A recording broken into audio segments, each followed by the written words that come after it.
Great. Hello, everyone. Thank you for joining us this evening for the virtual opening to In View on display at the Meek Art Center, featuring the artwork of Enda Bardell and Steve Rayner. I will be your host this evening. My name is Steven Snyder. I am the Gallery and Communications Coordinator for the West Vancouver Community Arts Council. And before we get started, just a few housekeeping things. If you have any questions or comments for our amazing artists, you can drop those in the chat and we'll get to those closer to the end of the evening. And we are thrilled to be presenting this exhibition at the Meek in West Vancouver at 1700 Mathers Avenue. And we are so thankful to be there at that space. It's a wonderful space on some beautiful lands in West Vancouver. It's fantastic where the mountains meet the ocean. And we are incredibly grateful to be there on the unceded and ancestral territories of the Coast Salish peoples. And on the North Shore in particular, that means the Squamish Nation, the Mcewen Nation, and the Tsleil-Waututh Nation.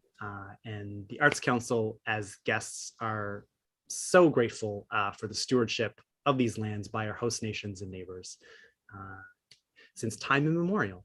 And those lands are a little bit about what we're going to talk about tonight, because they have definitely influenced and inspired the artwork by these talented artists. So as we said, In View is on display at the Meek Art Center, 1700 Mathers Avenue in West Vancouver. And it will be on display starting today until December the 9th. And you can go and see it Mondays through Thursdays from 10 a.m. to 4 p.m. and at any of the events at the Meek. So when you're taking in a theater exhibit or a film screening, make sure you check out both lobbies, the Grosvenor Theater lobby and the Mcewen Theater lobby, to see this amazing artwork. So all that's out of the way, let's get to the important part. Let's meet our artists. We have two incredibly talented, prolific, celebrated, and award-winning artists with us, and they're going to introduce themselves to you and say a few things. Let's start off with Enda Bardell. Enda, could you please introduce yourself and say a little bit about yourself to everyone watching? Okay, thank you so much, Stephen. Thank you also to West Vancouver Arts Council for the opportunity to show what one of my artist friend, Edward Wedler, called the Enda line of my fleet of 18 freighters. So I don't exactly know what else I could sort of say, except that as far as my origin goes, and I was born in Estonia. We were refugees to Sweden. We then ended up being, and we had to leave Sweden because Stalin demanded the return of refugees. And so then we ended up in Canada, and fortunately, Vancouver, where I've always lived near the ocean, and so freighters and water and ocean are my thing. I need to be near the salt chuck, near the ocean. Lakes just don't do it for me, but the ocean. And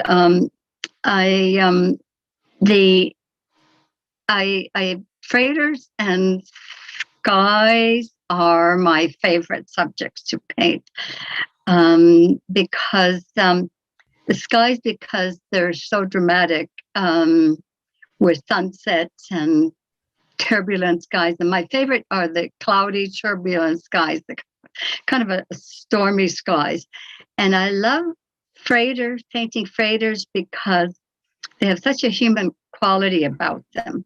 The way they move about constantly and being shifted by the tides, and I kind of personify them.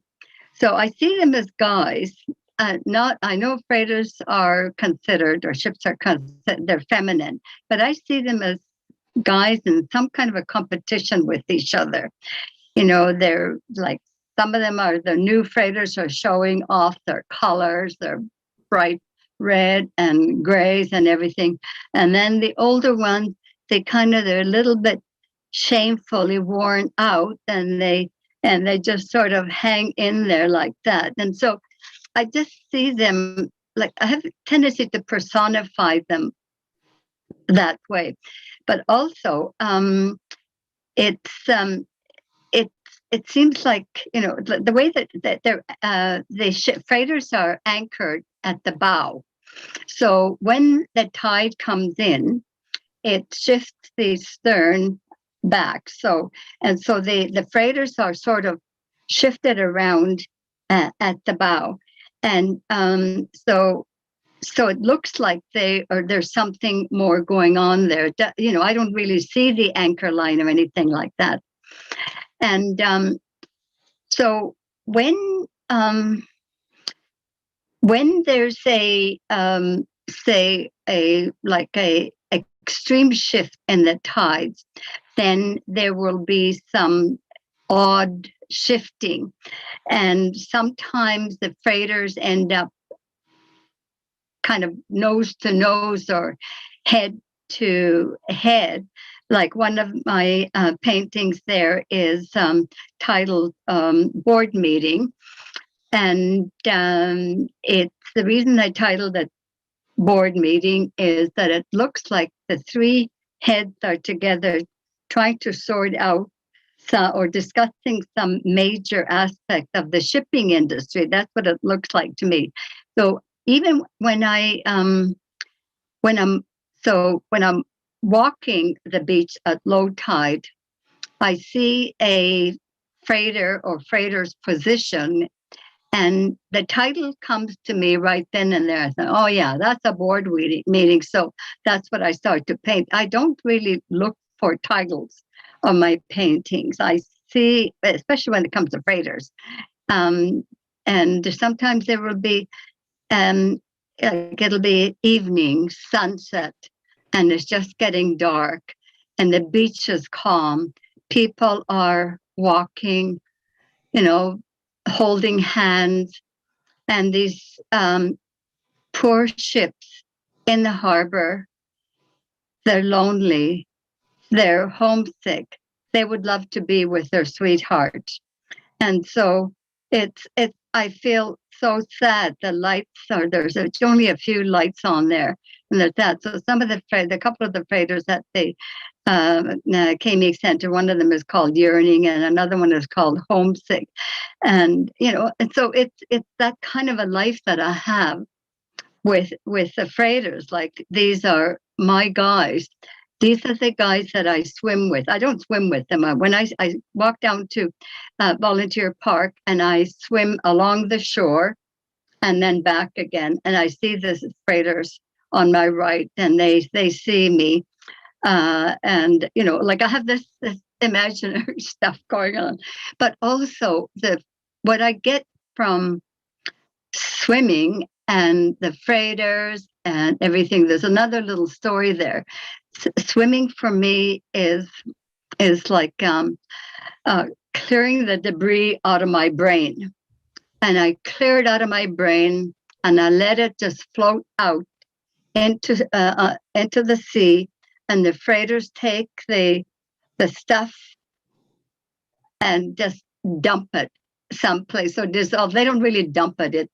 They dissolve it on some foreign shores. So that way I'm able to connect with the whole world with these freighters and different shores of the world. I don't know.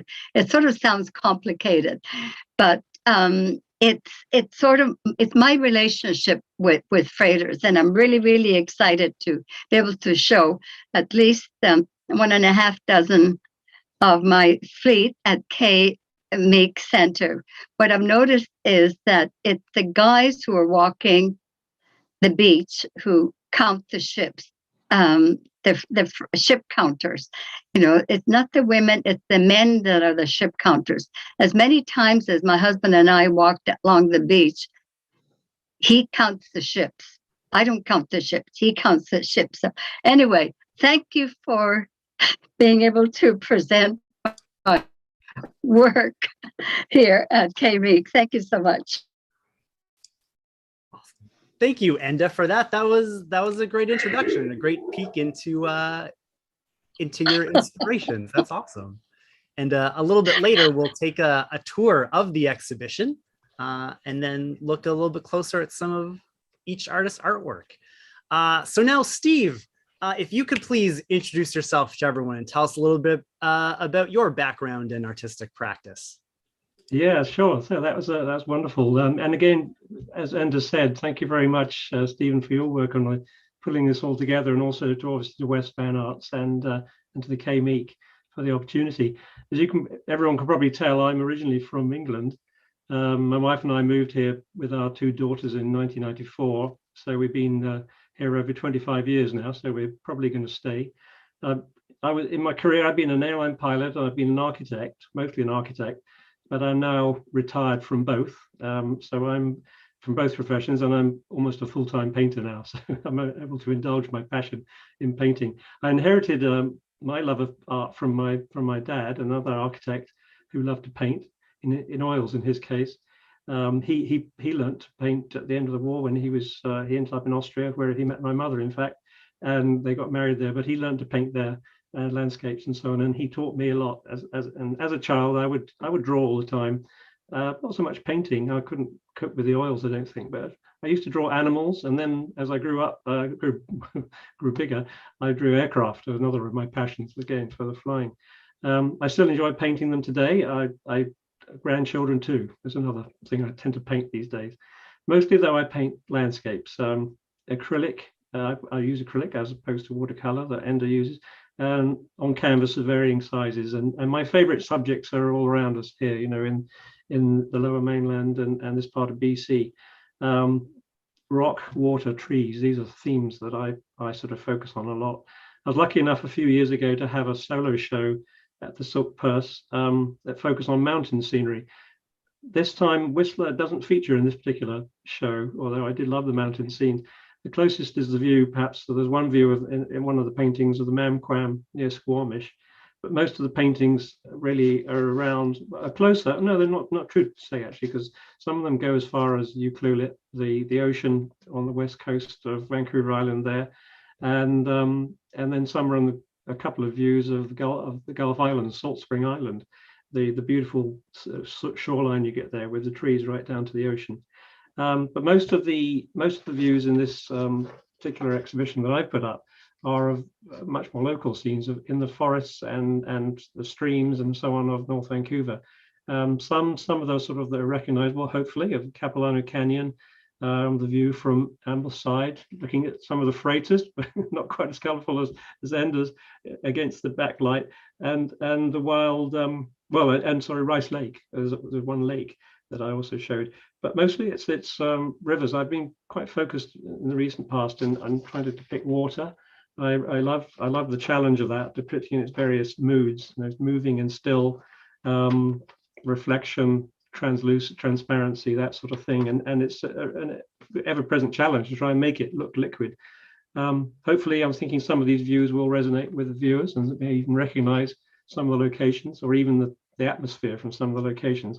I do sort of strive for accuracy, even down to the positioning of rocks, but I do accept that they do move and that they may not be totally identifiable. But some of these are of Seymour River, some of Lynn Creek, and quite a few of Mosquito Creek, which is about 5 minutes walk from here. So that's where I'm at with this particular exhibition. I really enjoyed putting it together with your help. Excellent. Thank you, Steve. That was great. Okay. Thanks both of you for those introductions. That was wonderful, and a lot to think about as we are about to see the artwork, which is pretty exciting. Again, everyone watching, if you have questions or comments, drop them in the chat and we'll get to them a little later. But now we're going to take a tour of the exhibition, which does not do this amazing artwork justice. The video is okay, but you really have to go and see these pieces in person to really capture the full mood and texture and color and life in them. So let's take that little tour right now.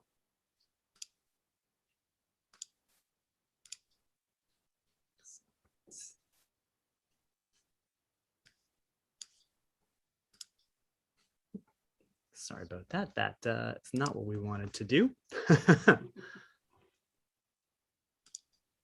Excellent. Okay, so as we come in through the Meek, through the Grosvenor Theater, this is kind of the view that you get of everything. It's a beautiful space at the Meek, by the way. There's a lot of great natural light on this floor.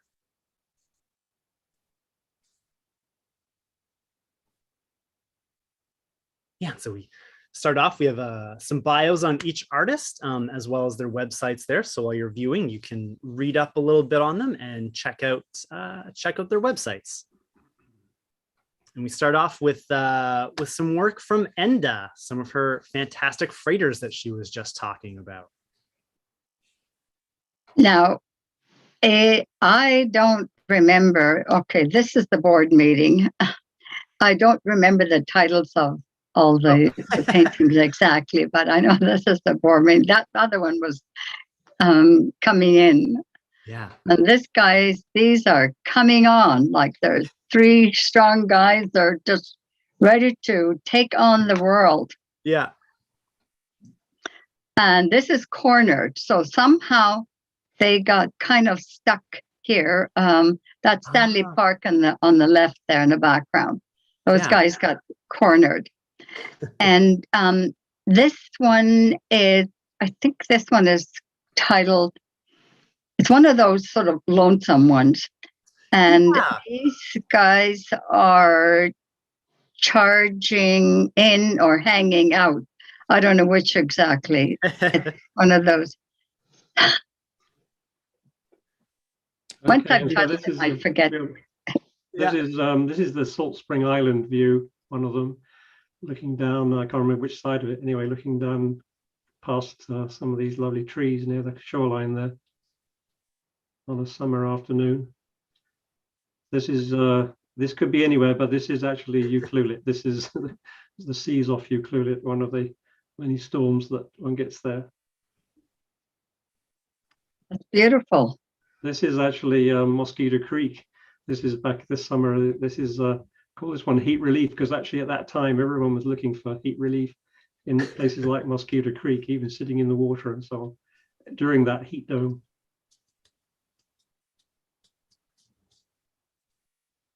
This is Capilano Canyon. Of course, maybe people recognize that from the view from the Pipeline Bridge, looking down on an evening.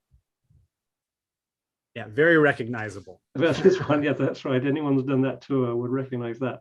This one, maybe almost anywhere, but this is kind of a classic from our evening walks with the dogs up to the Powerline Trail. So this is going through the woods up to the Powerline Trail in North Van, Grouse Mountain. Rice Lake on the left there, and then Seymour River, which obviously I'm sure anyone can. Yeah, this is a view across Rice Lake.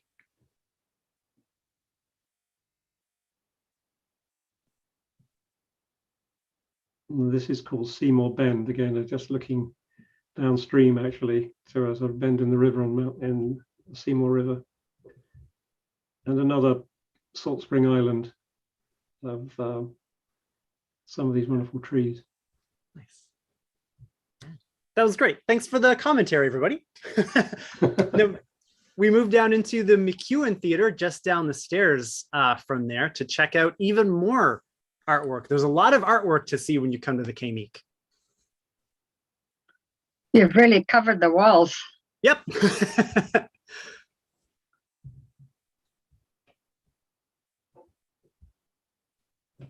We start off with on this floor with more work from Steve.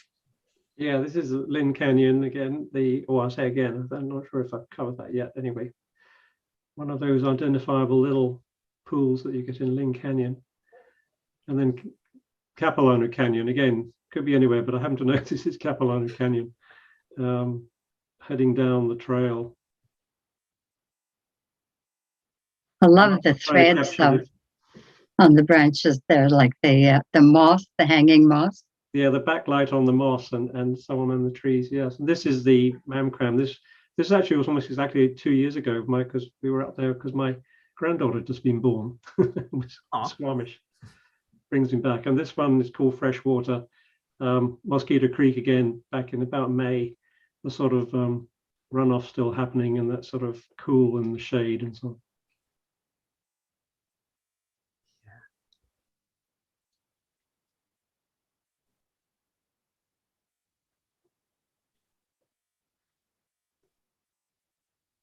And I'm not sure. I think this is the Seymour River, actually. So maybe Lynn Creek. Even I can't remember that. and again, there's more the evening walk with the dogs below Grouse Mountain, trying to capture that light, that last sunlight, and then an introduction to freighters from the other side. From the other side, beautiful. Yeah, I love your sky and water there. Oh, thank you. Maybe I could have popped the red a bit more.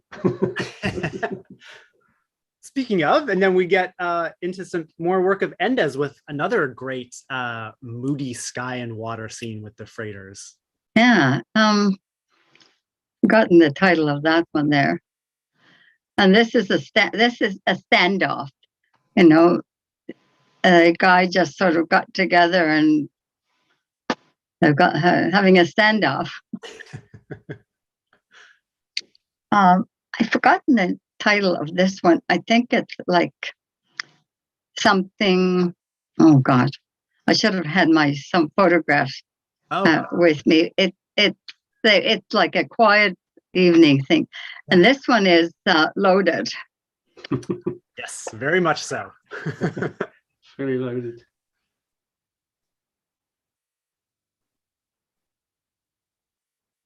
It's interesting how, all the freighters they're these reds and blacks and blues and whites. So they could look the same, but the way you've captured them, they're all very distinct, very different.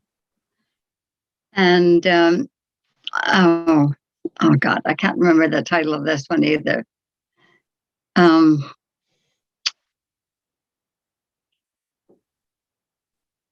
I can't remember the title of this one either. And this one here is Homesick. That one I do remember because it just seemed like he was homesick. And this one here is Yearning. He's just yearning to be back with his family. And this one is Silver Lining. It's like there's expression, there's a silver lining behind every cloud or something like that. Yeah. That's why it's Silver Lining. And this one also, man, I've forgotten. It's scattered. I think this one is scattered because they're just all over the place. They got caught in one of those tides. Yeah. And this one, these guys, they've got their sterns together, and I forgot what it is. It's something like that. And this one here is Raring to Go with Sea Stallion. So it's Raring to Go, Totally. That's great. And your skies are wonderful into those things. The way you use the watercolor to create that liquid sky. Yeah. No, the skies were wonderful. Yeah. So that was just a little sample of the exhibition, but definitely go check it out in person. That was all too brief. You need to spend some time with these and getting to know the landscapes and the character that comes through, which is a great thing. I know, Enda, you talked a lot about character in your work, and Steve, there's a lot of a sense of people or where people may have been in your work as well. I think that's very interesting. Sort of the characterization of the landscape and the things that are or are not in the landscapes that you're capturing. I think that's kind of an equality that you both share. That's interesting, an interesting perspective. That's true. Without the people there, but nevertheless inhabited. Yeah. Yeah. So now we're going to take a little bit of a deep dive into one work of art by each of our artists. So you can get a little bit of a sense of really where they're coming from. So first, we'll start off with Enda. You talked a little bit about this already, but we'll pull it up big so everyone can see. This is your painting, what was it? Board meeting. Yeah. So if there's anything else you want to say about it, I'll pull that up right now. Okay, so this board meeting, they've been shifted around by the tides, and their boughs are together, and they're having a kind of a deep discussion board meeting at a board meeting. I can't really say anything more about it except that I like to have a sort of a simple but varied sky. So the sky isn't too boring. Boring is not an option, and the background is not really that significant to me. It's the freighters that are the key players. So the background, these are the sky, the background, the tree line, and the water. Those are just the supporting actors, the supporting players. But the freighters are the leading performers. So I like them to stand out. But also, people mention the white horizon line. Part of my life was in hard edge abstract. Two of my paintings were at the Estonian Art and Exile exhibition in 2010. And it was really a big honor for me to be there. And one is in the National Museum of Estonia, Kumu, and the other a permanent collection, and the other one is in the Tartu Museum. And so I need to, I'm addicted to masking tapes, so when I paint in my hard edge abstract, I use masking tape like galore. So, but also I'd like to have the horizon straight. I want to keep the work sort of stable. And when the sea is calm, like when my freighters are on the water, usually the sea, I paint the calm sea, even if it's not a calm sea. I like the freighters to be on the calm sea. When I paint a turbulent sea, it's just totally, the sea is the key player. But here the freighters are the key player. But when the sea is calm, there's always that white line between the horizon and the water. And I kind of like to separate that. I like to separate the land from the water because I just need to do that. I need to do it more on, say, a horizon where the sky supposedly meets the water, and there are no trees in between, but the sky never ever meets on the horizon. It just never does. It just looks like it does. So I like to make sure that it's really clear that the sky doesn't touch the water. So anyway, it's something that I need to do to sort of stabilize and ground the key players here, which are the freighters.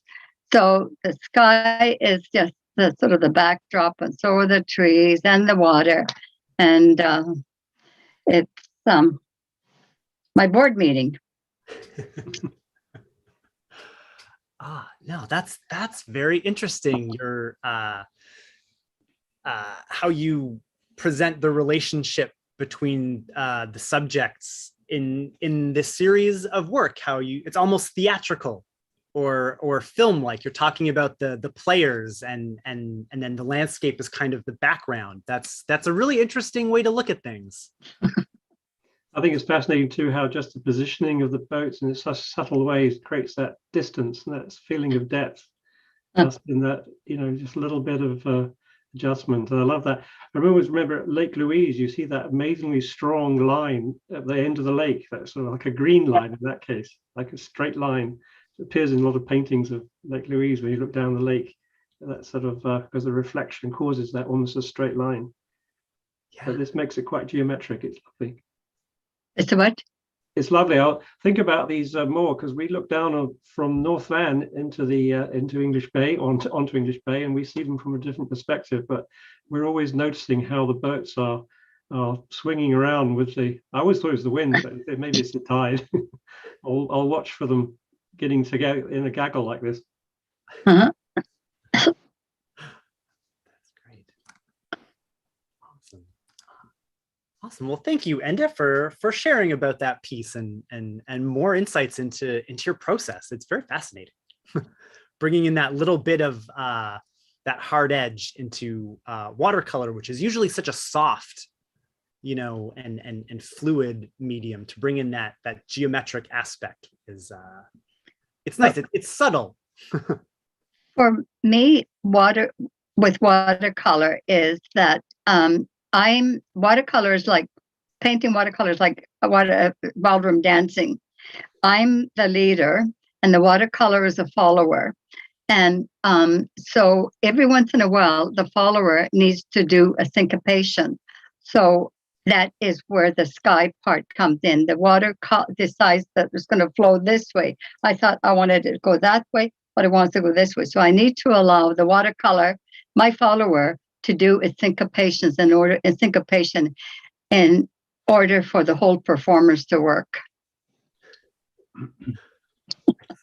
No, and the performers, yeah, that's great. Awesome. So next up, we're going to see a painting by Steve, and this painting was called Fresh Water.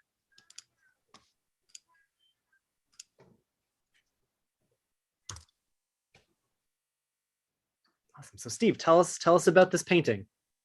Yeah, this is the way we saw it on the sort of the run through, and I mentioned Mosquito Creek in May. This is basically, I chose this one because it sort of combines, encapsulates sort of all the main themes that I mentioned earlier, which are sort of the themes I see in the local environment: the water, rock, wood, trees, and so in this these rivers, especially this one, seem to me to express all that. And capture those components that I find so sort of interesting in our local environment. You see, that's where rivers and trees and rocks all come together. But again, it's this quality of movement and stillness, and the comparison, obviously, between, especially with the rocks and the water always finding its way. It manages to find its way around all the time, but it's gradually moving everything down slope too. But the other aspects of it that I'm trying to capture here is the sort of the movement of the water, the transparency of the water, translucence of the water to some extent, the way it flows over edges, and then you see this sort of pale green gold color coming through. Here is sort of looking downstream, and again against the light, you get the interesting shadows. You get the sort of the reflected light. All these aspects of trying to get into a painting to actually make it come to life. Seem to be present here, or I'm attempting to get them present in this view. So that's really the reason I sort of picked this one out of the bunch to talk about a bit more. And it's a larger painting too. It's 30 by 60, so it's one of the larger ones, or perhaps the largest in this particular group. But that allows you, again, I like this particular proportion, the sort of 1 to 2 vertical to horizontal. It seems to me, I guess it's because we're kind of used to that, and the screens that we're all looking at even right now fills the screen, but it somehow allows you to get into the picture and sort of engage with the actual atmosphere. Anyway, that's hopefully what I was attempting to convey. This wasn't quite as hot as later in this season. Later in the season, this probably would have had people sitting in it in these pools. Yeah, totally. Really like your treatment of the work right on the bottom left corner there. That is just so good. I love it. Oh, thank you. Yeah, the kind of what you're seeing is the rocks under the water. That sort of that just sort of like ghosts of rocks. Thank you. Wow, that's the aim. Yeah, no, it's great because that can be so tricky to not give them too much definition. you know? Exactly. Yes. Yeah. That's a great thing about your work, Steve, is as you mentioned, light is very important to you, as very evidenced by this in capturing the light. And there's a very particular light on a lot of these places in the North Shore that you don't really see in other locations. No, and I do find that, I mean, most successful paintings seem to be with strong light, backlight, even sort of strong sunlight. I mean, there can be more interesting light. I think the view of like Ambleside on that sort of rather cloudy day, but looking towards the sunset is interesting. But I do find, you know, painting can be very frustrating as well as very rewarding. And there are times some of the paintings that are less successful is probably because sometimes the composition is wrong, and sometimes the light is wrong. I don't know, but it has to be all of them. But there is a certain light here on the North Shore in the certain times of the year. We're not seeing so much of it right now, but we will do. No, yeah. And there's a great sense of movement too. Every time you capture water in your work, most of the time it seems to be moving. Very rarely in the pieces that you've shown in this exhibition is it nice and still. There's always some kind of movement happening. That's true, and I think that's something I have wanting to do more. I've focused on more, quite a few. I've done longer paintings too, long narrow paintings, which take up a lot of wall space, but they seem to sort of reflect that movement from side to side. You're correct, actually. I think I do like reflections and so on, but I haven't come across as many lakes here. Perhaps it's because we come across streams and creeks so often in our travels and walking dogs and things. But I do also love the lakes, Rice Lake and places like that, where you get that wonderful stillness and reflection. But yeah, mostly the focus has been recently on movement. Yeah. No, wonderful. Yeah. No. Something embarrassing is happening. I'm downstairs in my studio and I don't have my cord with me and my battery is running low. Oh, no. And I am going to be cut off very quickly here. Oh, no. Well, that's probably all right. We've got to hear from both of you, see some of your work. We kind of set out to do what we did. If anyone watching has any questions or comments, now would be the time to drop them in the chat. But while we're waiting, I'll let everyone know in the description of this video, you'll see links to Enda and Steve's websites and their Instagram accounts. So you can click on those and see more of what they do. I know they each talked about different sorts of paintings and series that they have been doing. So please go check that out, learn a bit more about them. And a reminder that the show is on until December the 9th, and you can come into the Meek and see it Monday through Thursday from 10 a.m. to 4 p.m. and during any event that they have. So if you have tickets, make sure to check out the artwork. Awesome. Great. Cool. So looks like everyone's a little shy tonight. We don't have. Yeah, you guys were pretty thorough though. You guys both said a lot of really interesting stuff and covered a lot of ground. Thank you so much for this wonderful opportunity. Thank you. Yeah, well, thank you, both of you. Thanks for joining us this evening and sharing with us. And thank you for sharing your artwork. It's a beautiful show, everyone. You have to go see it. And this video, if you want to watch it again, it will be here, living on the Arts Council's YouTube page. So please feel free to come back and check it out again. You can even listen to it while you're in the exhibition and hear these artists talk about their work while you're seeing it in person. So thank you, everyone, for joining us tonight and for watching. And again, thanks Enda Bardell and Steve Rayner for sharing your artwork and your insights to the work exhibited at the Meek in the show In View. So have a great evening, everyone. Take care, and we'll see you later. Thank you, Stephen. Bye-bye. Thank you. Good night. Good night.